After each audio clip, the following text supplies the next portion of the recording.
You're listening to the Radical Transformation Speaker Salon, hosted by Nicole Harlow. 4 days worth of transformational interviews, meditation, and surprises designed to rock your world and change your life.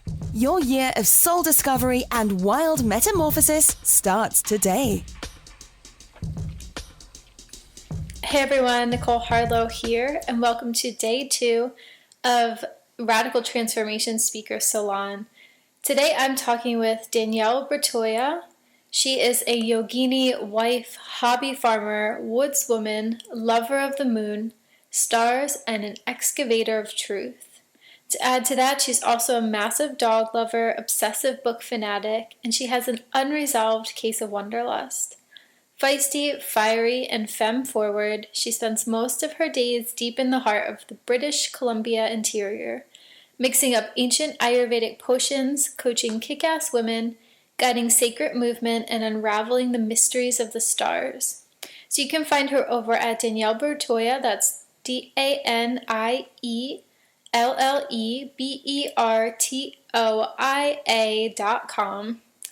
And Danielle and I, we have a great conversation coming up where we'll be talking about Ayurveda, Vedic astrology, yoga, the combination of the three. And also we get into quite a deep conversation about not only living with anxiety, but becoming vibrant through anxiety. So I hope you enjoy.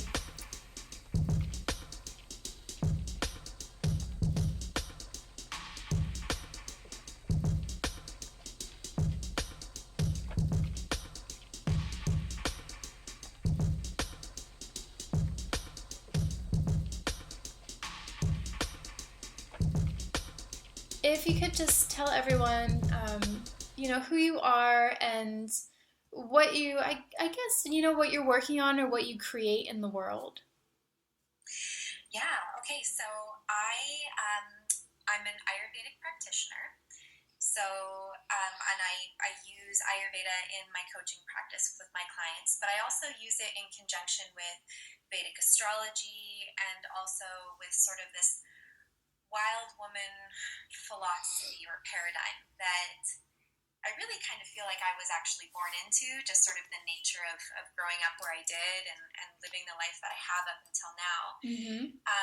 I just was sort of spoiled into thinking that everybody either lives this way or has access to the things that were just sort of, I was just lucky enough to be born into. So sort of part of my journey has been to realize that these things, this magic that I've stumbled across by being out in nature or by recognizing the ebbs and flows of Ayurveda and Vedic astrology, they're not necessarily really universally known, or people might have a felt sense of it but not really know how to tap into it in a really conscious way. So So I built that all into my coaching practice. So I get a lot of people who come to me who are like, okay, yeah, I'm interested in Ayurveda. And I'm like, we're going to do Ayurveda, but we're going to really weave in all of these other really beautiful practices that really at its core is Ayurveda, dealing with and working with the elements and with really recognizing that we as human beings are at our purest form an extension of nature. Oh, I love it. And for people who are on the call who may not be familiar with Ayurveda, did you just want to describe it just briefly about what it is or kind of what it stands for? Sure, yeah. So Ayurveda is actually the sister science to yoga. So, many people on the call, I'm going to guess, are familiar with yoga, familiar with the system of movement of yoga, and then also sort of the yamas and the niyamas, or the ethical principles that come with yoga and meditation. But actually, in its most ancient and purest form, yoga was meant to be practiced in conjunction with Ayurveda, the holistic science, the holistic medicine that partners with yoga. And so within Ayurveda, we look at the entire universe as being comprised of 5 elements: earth, air, fire, water, and ether. And each one of us human beings on this planet, is a unique blend of each one of those 5 elements. And Ayurveda goes one step further and breaks those, or pairs those elements down into what we call 3 doshas. And so there's the 3 doshas are Vata, which is comprised of air and ether, Pitta, which is fire and water, and Kapha, which is earth and water. And so each one of us has these 3 doshas, or these 5 elements, in this really specific, unique, magical blend for each one of us. And so that's how we show up in the world. We show up in the world in this really unique, beautiful way that allows us to let our dharma unfold in the way that it's meant to specifically for us. So within Ayurveda, what we look at is, if you are born with this unique balance that makes you you, that explains not only why your physical body is built the way that it is, but the way that your emotions and your thoughts and your feelings, the way that they all string together and the reason behind it. We then look to, if you're then experiencing any type of imbalance or dis-ease or any type of malady, really, we look to the elements again. We look to, if you're experiencing, say, hot flashes or anger or rashes, then we look to, perhaps there's too much fire going on for you in your specific system. So then we apply opposites. So if we have too much fire in our system, we want to bring in cooling elements. We want to bring that fire down to a place that it's appropriate and healthy and in balance for you specifically in your specific constitution. Cool. Great way to describe it. And just for the record, I am a Vata, and and when I learned that about myself several years ago, it was really transformative to me, because just what you were saying about bringing in the opposites, I feel like Ayurveda helped me to articulate things about my body and things about my mind that I had felt for a long time, and I didn't really have the words to describe it. And I was feeling, and I still feel, that the better part of my energy is like at my heart and above. I feel like, and I'm very tall. I'm like 5'10", so I just feel like, and I have, like, I'm thin. My constitution is thin, and just feels like my energy is like up in my head and like above my head. And so Ayurveda is really helpful for me to start learning to balance that with really earthy grounding rituals and grounding practices, like yoga, for example, and meditation, and actually just anything, even if it's just like hematite crystals or stones, like just things to bring me back down to the earth. So That's beautiful. Yeah, it's a science and practice that I really love, and has provided a lot of value in my life, for sure. That's beautiful. Yeah, I'm curious how, like, if you were working with a client, or maybe even within your own life, how do you combine and weave together the Ayurveda with the Vedic astrology? That's what I'm really curious about. Like, how does that play out?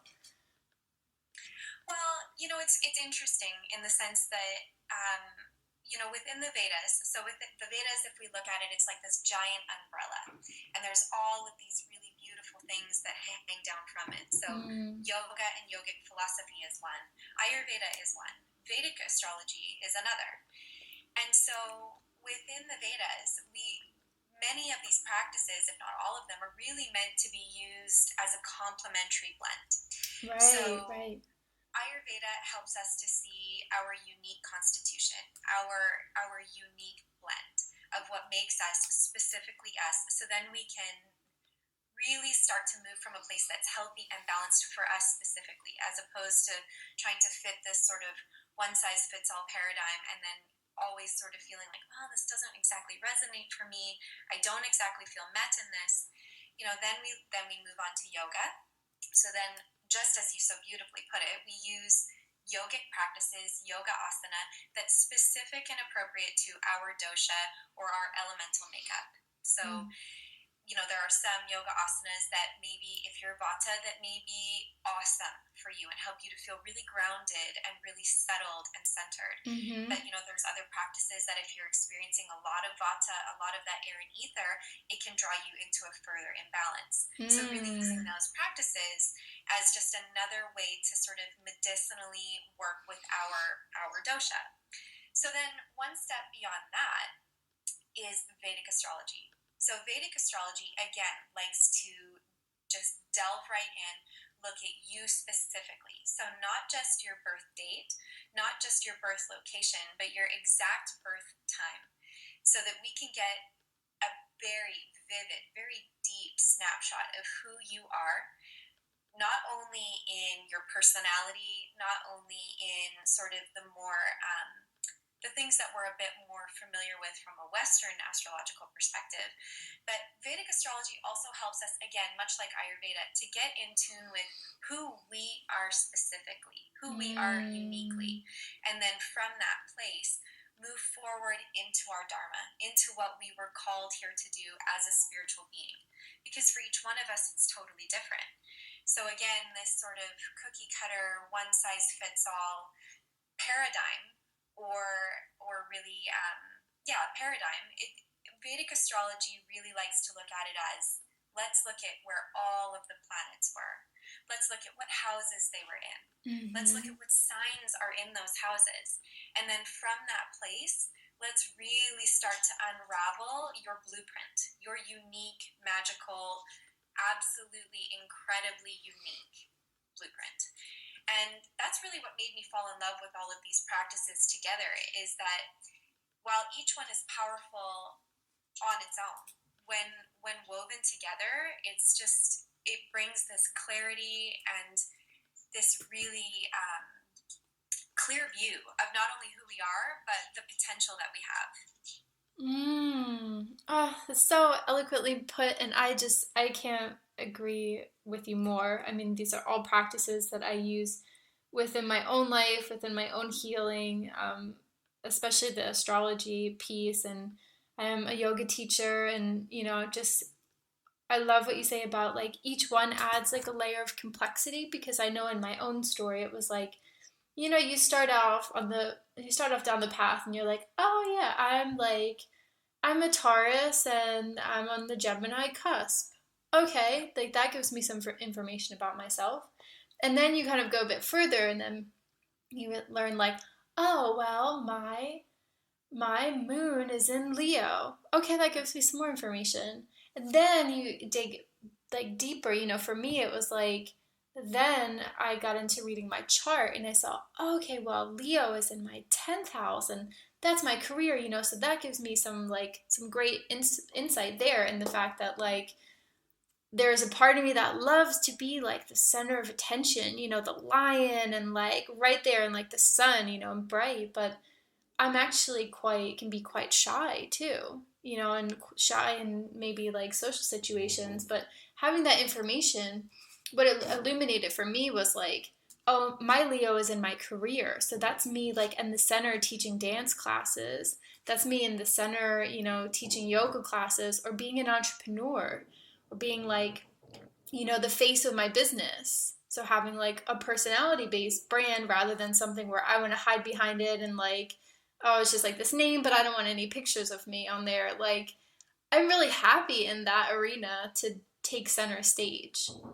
That's so beautiful. And that's exactly that experience that you just shared is exactly my hope and my wish when I work with clients, is that they can start to see themselves in this really multi-dimensional fashion, and that they can really, I think, start to embrace the pieces of themselves that they think maybe like, oh, this is, like you were just sharing, like Leo in my 10th house, that's a really powerful placement, and really begin to step into that.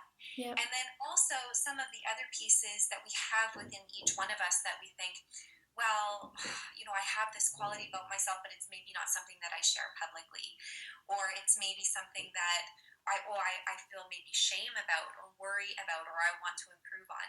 by looking at ourselves through this really multi-dimensional lens, we're able to really cut ourselves some slack and really see how beautiful and how multifaceted we are, and that we're not called here to do or be or perform or love in any one way. We are different.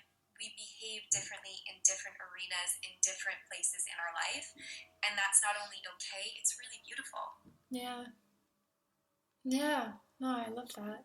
And I really enjoyed, like, once I started getting into, like, looking at the charts and really getting more into astrology, that went further than, like, what's your horoscope, and what do you read in, like, Elle magazine or something, that took it to a much deeper level. I really loved getting into the north and south nodes and really getting into, like, your life's purpose, and then also that dragon's tail, that's also going to give you, like, the deep dark shit that you're working through, to find that gold, that gold lining that's in all the dark clouds down there. And that was super powerful for me too, getting to that place. Like, it's so cool. And I love combining all of these things. I really appreciate the way that you're working and the way that you're putting together the Ayurveda, the astrology, and yoga.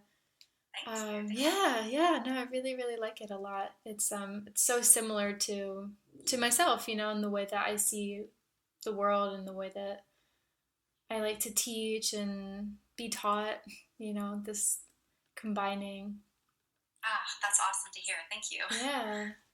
And I know personally, like, I was thinking back on what you were saying about yoga, and even just down to specific poses that I found, there is no one size fits all for any of this stuff. Like you said, it's so true. And I know that there are certain things, not only just like poses, yoga poses, that aren't good for me. They never felt good. They never felt good in my body. They never felt good to how I would feel keyed up afterwards and not grounded. It would actually, like, rev up my vata, and things like, entire practices, like any kind of yoga class that is too fast, that moves too fast, that doesn't give me enough time to set myself up and ground in the pose, so I lean way heavily towards things like yin yoga. And something that, like, when I found yin yoga, it was like, wow, this is such a life changer for me, because I could experience the practice in such a different way. It gave me some time to actually, like, quiet my mind, instead of just, like, rushing through the poses and getting to a point where I was going to almost injure myself, like, trying to really, like, in almost a very masculine way, just, like, push myself through all the poses. And when I found yin and sort of quieter practices, it was like, wow, I could still feel that there's so much strength here. It's not weak. It's not a weak practice. Like, can still feel that it's really challenging. It's challenging to stay for like 5 minutes in one position. For sure. Absolutely. And for someone who's Vata dominated, I mean, Vata likes, you have the qualities of air and ether. There's a natural tendency to want to float and move quickly. And, I liken it to the energy of a butterfly, sort of here and there. So to really strongly apply the opposite to that, so a grounding yin practice that's slow moving, that creates space for breath. And once we start to breathe and really settle into a posture, then the mind comes up and shows us what it is that we're really working through while we sit in that posture. That's really beautiful. I mean, that's Ayurveda at its core, what you're doing. That's beautiful. Yeah. Thanks. So what is your Ayurvedic constitution? So I'm Pitta. Okay. So you got the fiery, hot energy. Each person, we all have a dominant dosha, and then oftentimes we have a secondary. A secondary dosha, or a secondary energy. So I have a lot of fire in my constitution, but I also have a little bit of kapha too. So on a physical level, I have green eyes, pitta, fiery. I have wavy hair, which is, we see a lot with with pittas and sort of fine. I'm of medium height, medium stature. And then really on like a personality level, I'm ambitious. And a little known fact actually about pittas, because pittas do get a little bit of heck for being fiery and, maybe being a bit too goal driven or hard nosed, but pittas actually have a really good sense of humor. Yeah. Are known to crack a good joke.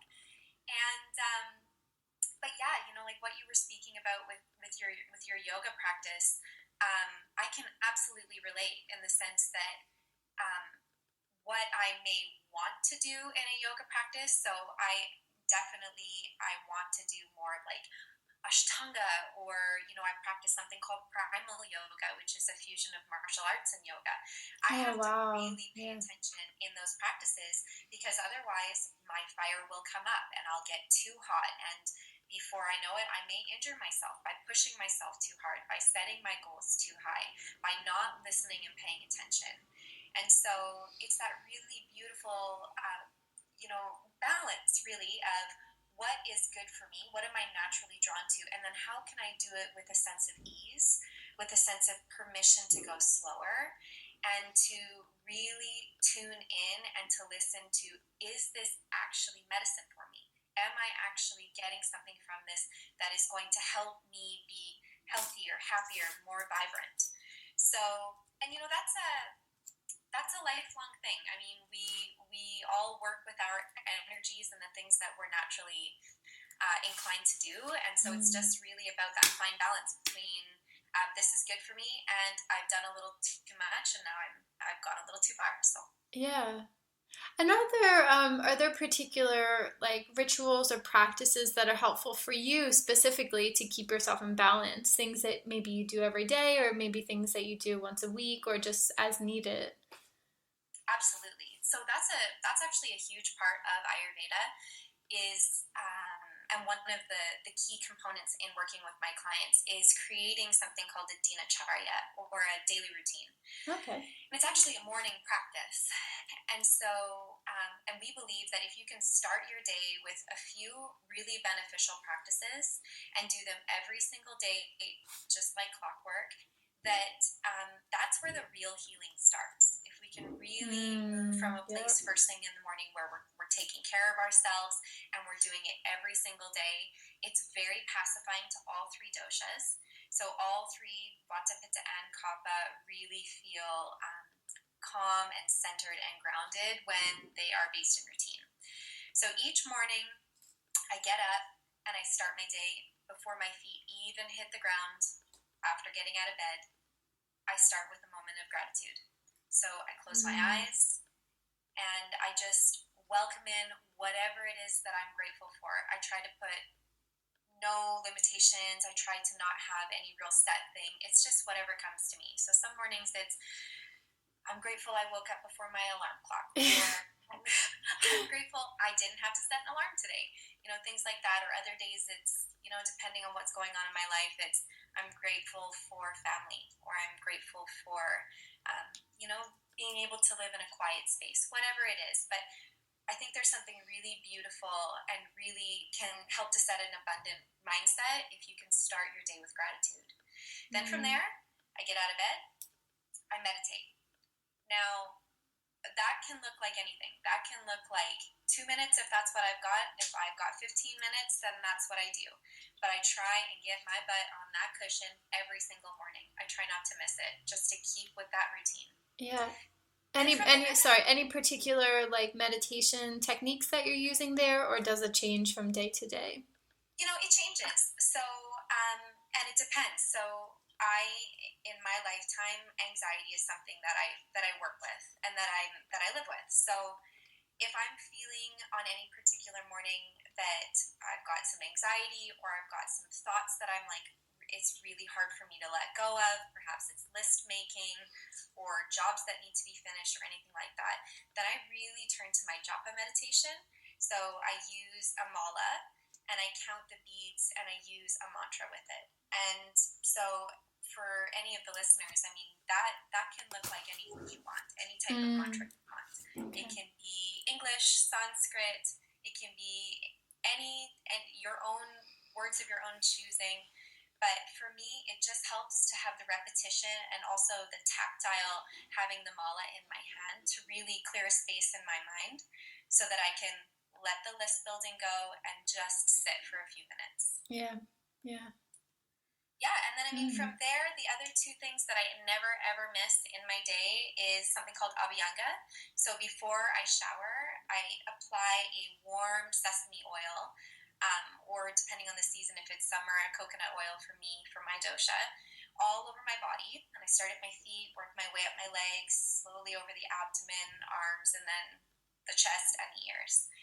And I let it soak in for a little bit, and then I get into the shower. And so that's a daily practice that I have. I recommend it across the board for each person. So luxurious too. Yeah, it's amazing. And if you have, the time, and if you really enjoy it, you can add essential oils, you can play music, you can make it as luxurious as you want to. But it's something that I absolutely don't miss. And then I get in the shower, no soap needed. These oils have an antimicrobial property to them, so get out, dry off, and then I scrape my tongue, which is another Ayurvedic practice that we do. It removes what we call alma, or toxins, out of our system via the tongue.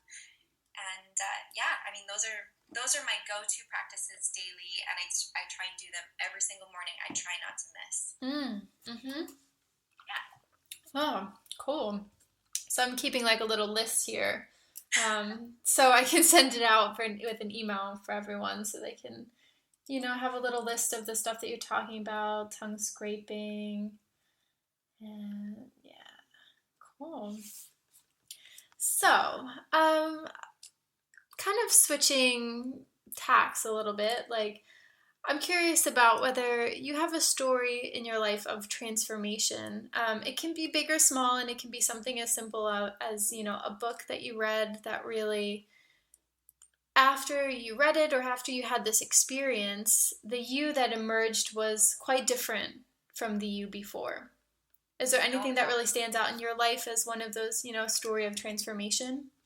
Absolutely. It goes back to, I did my yoga teacher training in 2010, and I had been a practitioner of yoga for years before that, and then had taken the plunge. And, during my teacher training, we had done, one morning, I think maybe it was an hour and a half of an introduction of Ayurveda.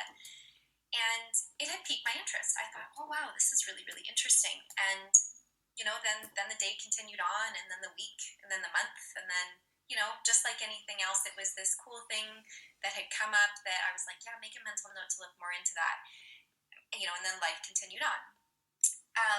But so flash forward to 2012, and I'm a person who, as a kid, I was always the worrier. I was always nervous. As I grew into a teenager, that grew into anxiety, into social anxiety, into feeling really just like I didn't fit in, really, really nervous around other people, unsure of what to say. And then as an adult, it grew a little bit more. And then I found yoga, and I started to practice yoga, and I found, okay, this is helping. This is good. This is helping. And, and then I took my teacher training. A couple years later, that anxiety came back, and it came back with a fury.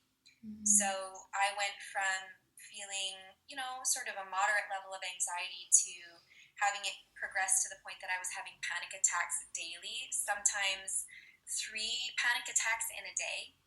I was terrified to leave my house because if I had a panic attack out in public, I was afraid that people would think I was crazy, or that people would think that there was something wrong with me. And I was consumed with this just deep, gnawing fear that this is it, that I have to live the rest of my life this way. I'm going to be sick and sad and worried all of the time. And so, I had reached out and looked into the allopathic sort of Western medical field for help. And, what I came up against and some of the things that I was offered, just, they didn't resonate for me. But I wanted so badly to get well that I was just like, voraciously looking for things on the internet and trying to seek people out. And I wasn't finding what I needed. I wasn't getting what I was looking for. And then I happened upon this book by Deepak Chopra.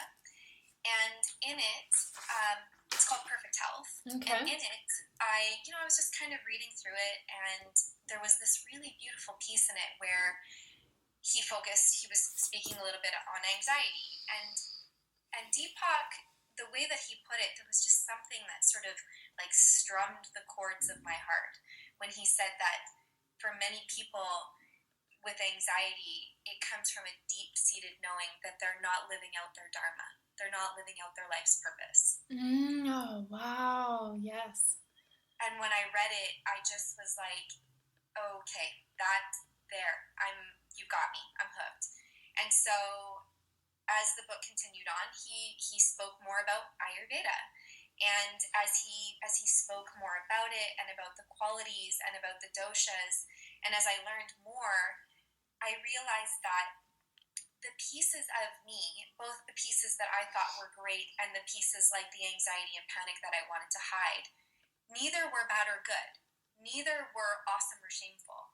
And that I didn't have to feel like I had gone awry, that I had veered off the road, that there was something wrong with me, that this is just part of the elements and nature at play within my body, and that it's beautiful in the way that it's playing out, and that there also is a way to bring other elements in to pacify that, to calm that, to quell that, and bring me back to the balance that was unique to me.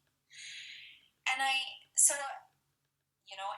as a true Pitta, as I continued on that path of Ayurveda, and I started to see that, okay, I would wake up and I would not feel anxious immediately. Or if I did feel anxious immediately, it didn't last as long. Or perhaps I would have a panic attack every 3 days instead of once a day.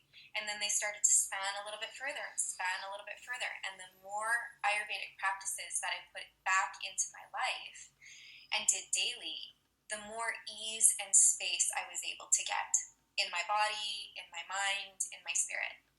So as a true Pitta, I thought, well, if I learned this much just from books and from teaching myself, then I should go to school and be a practitioner of this and help other people, because there has to be other people. Mm-hmm. And both in a great way and in a really sort of like heartbreaking way, there are other people. There are other people that are just like me, who experience these imbalances, who experience anxiety and worry and fear that there's something wrong with them, and fear that it's something to hide.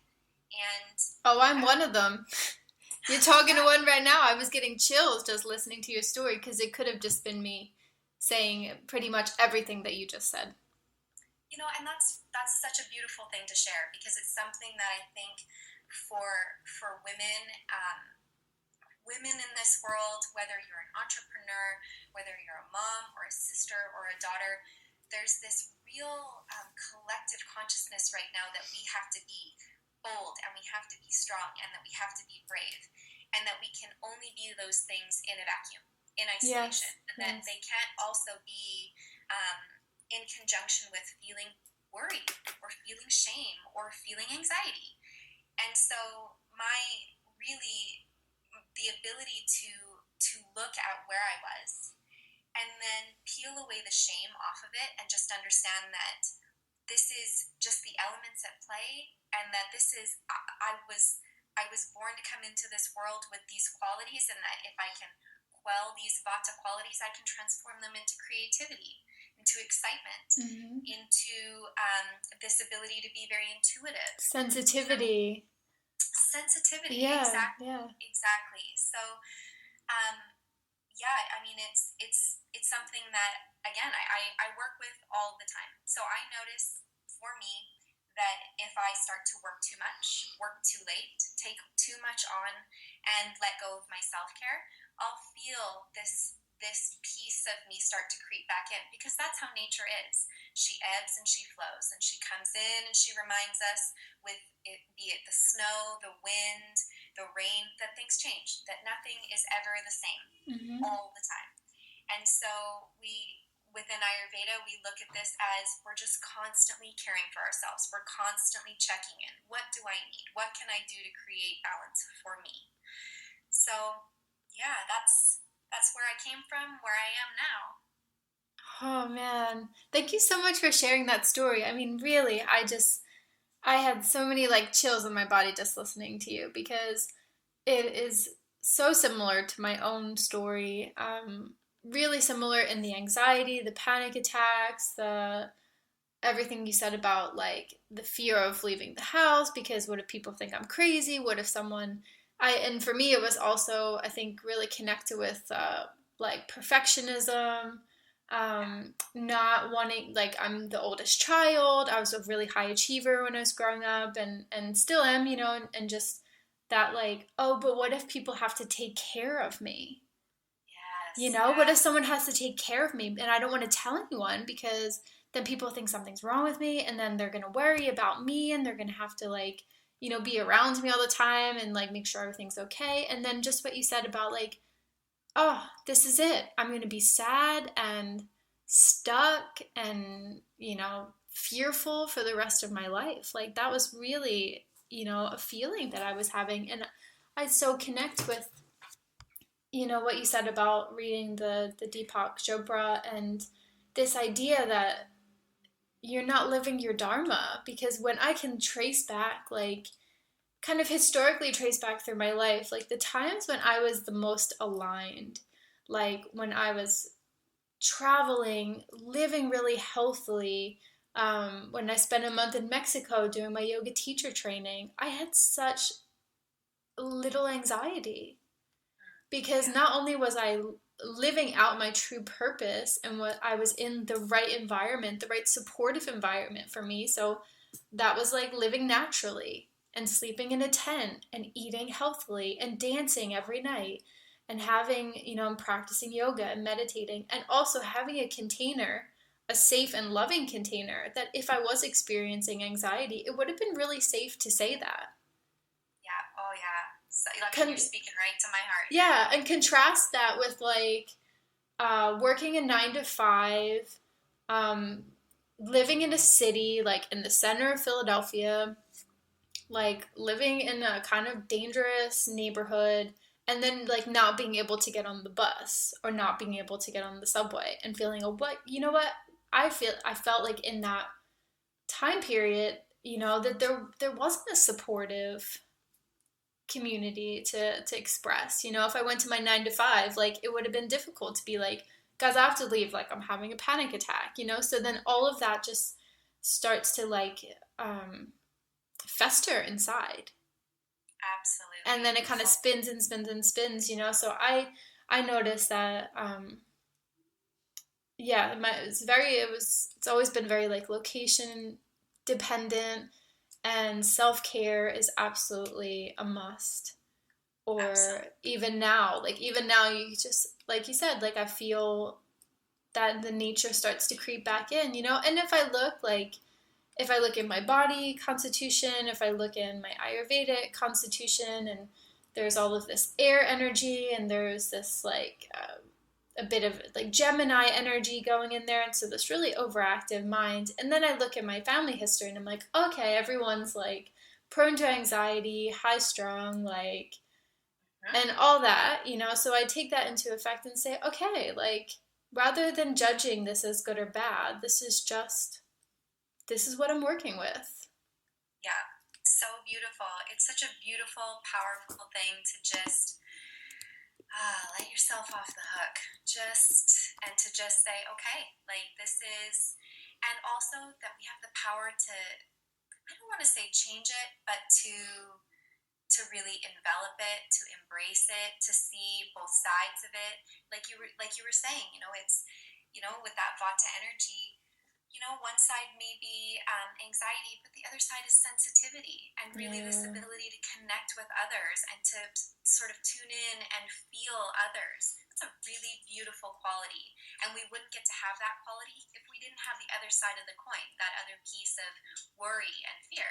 Yeah.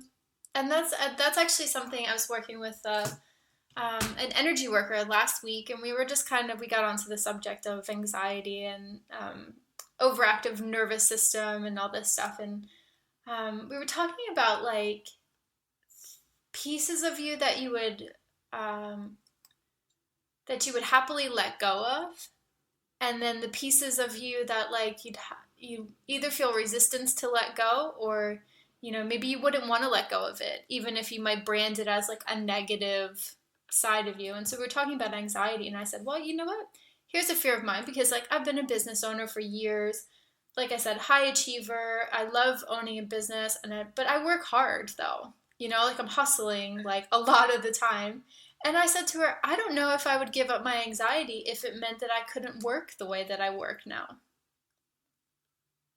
Beautiful. So I don't know. Like I don't actually know the answer to that question. If somebody showed up tomorrow and said, I could take away like 100% of you never feel anxious again.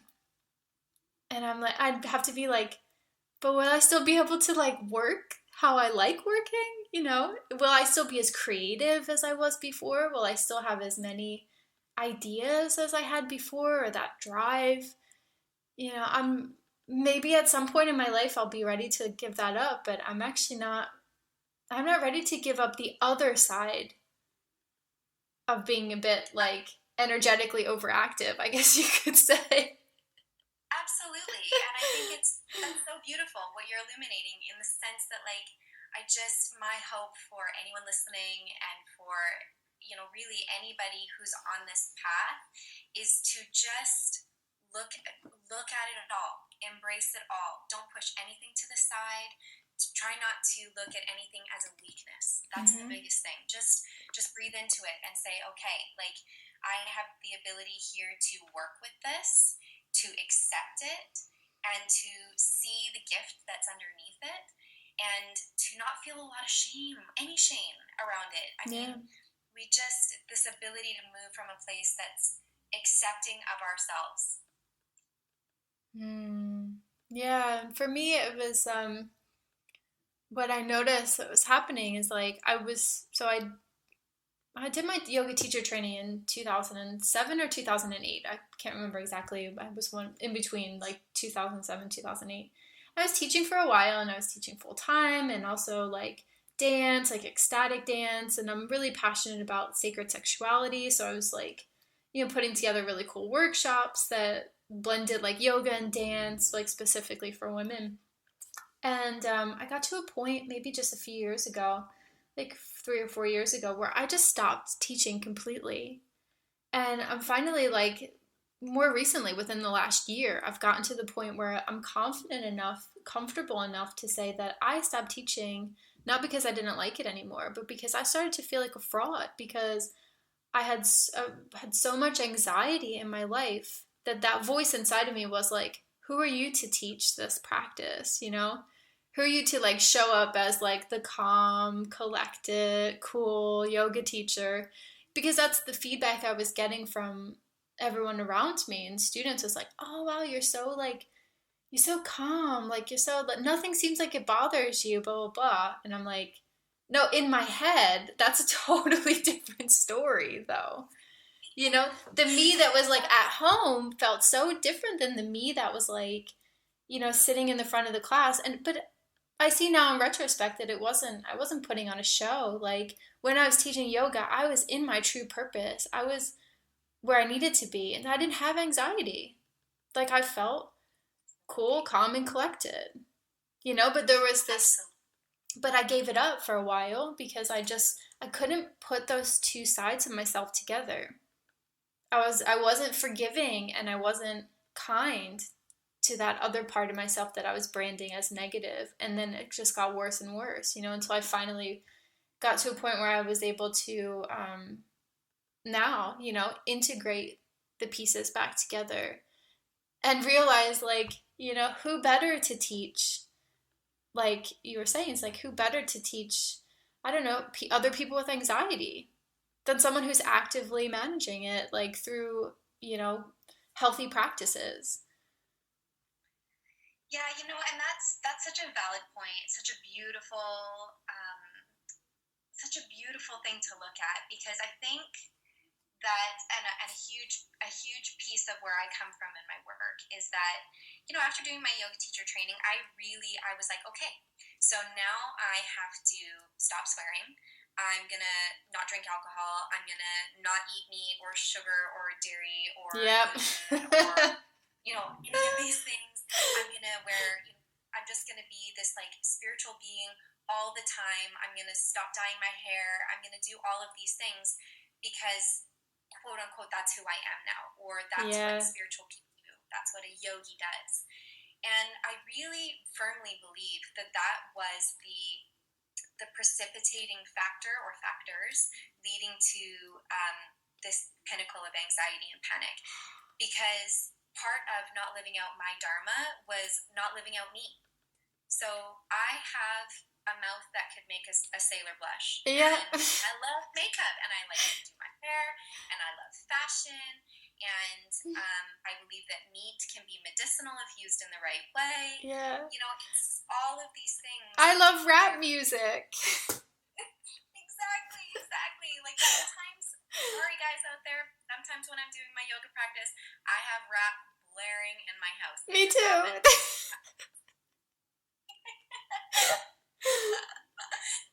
So I just think it's a really beautiful thing to just say, you know what, this is who I am.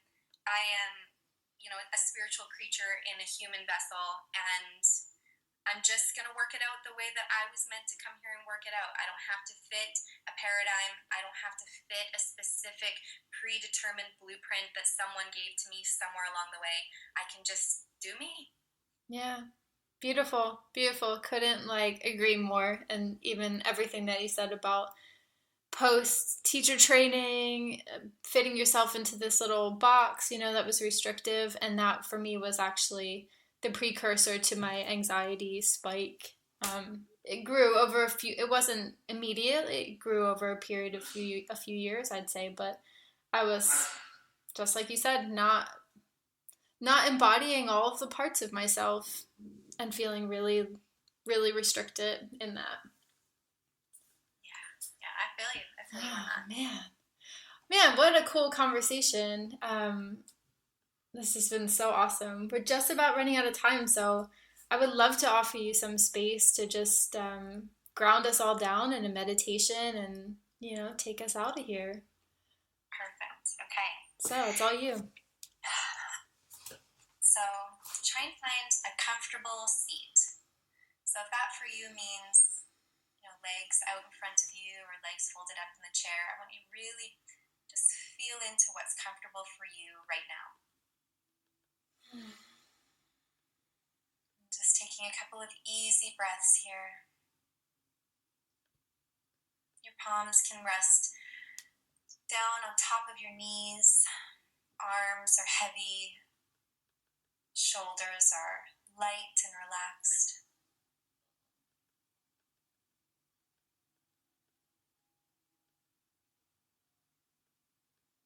And as you're ready, place your left hand in the middle of your chest, right over your heart. And just let your right hand rest down on your knee.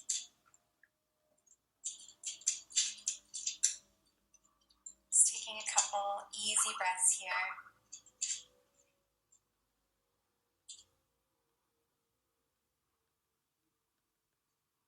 And then slowly drawing your right hand up on top of your left, over top of your heart.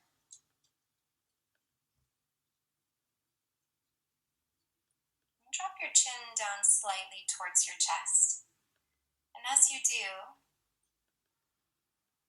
notice how, as your palm presses down into your chest, you can feel your heart beating and rising up into your palm.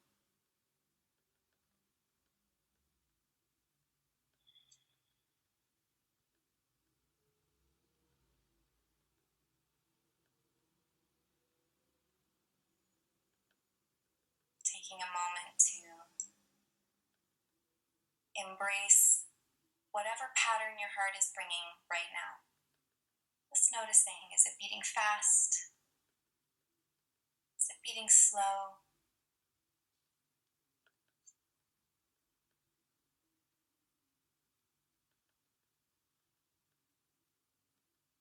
Taking a moment now to let gratitude wash over you for this beating heart in whatever form it brings today.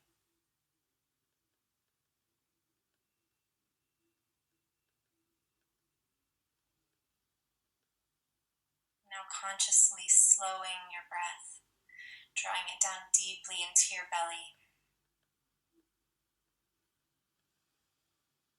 With each inhale, feeling your heart press more firmly up into the palm of your left hand.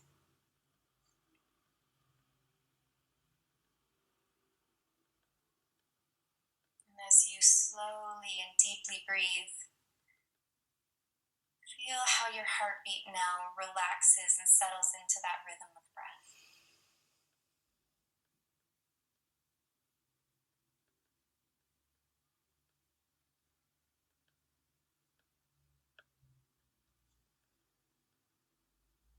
Now gently taking your hands into prayer in front of your heart, just gently press the tips of your thumbs into that heart space, keeping your chin bowed down in reverence.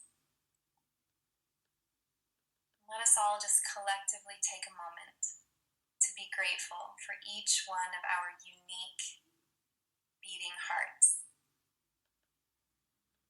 Each one given to each of us to help us serve out our unique, beautiful Dharma. And let us collectively set the intention to move from a space that is ours, without shame and with gratitude. Namaste. Namaste. Oh, thank you so much, Danielle. Thank you. Really relaxed and blissed out. Yeah, and also I just wanted to thank you from the bottom of my heart for your honesty and all of the good energy that you brought here tonight. I'm sure that what we talked about will be helpful for a lot of people listening. Thank you so much. No problem. Such a treat. And thank you. Thank you for the work that you're doing. It's beautiful. It's transformative. It really is. It's so needed. So thank you. Oh, thank you. All right. Have a good rest of your day. And I'm sure that we will chat and cross paths really soon. Beautiful. Take care. Bye.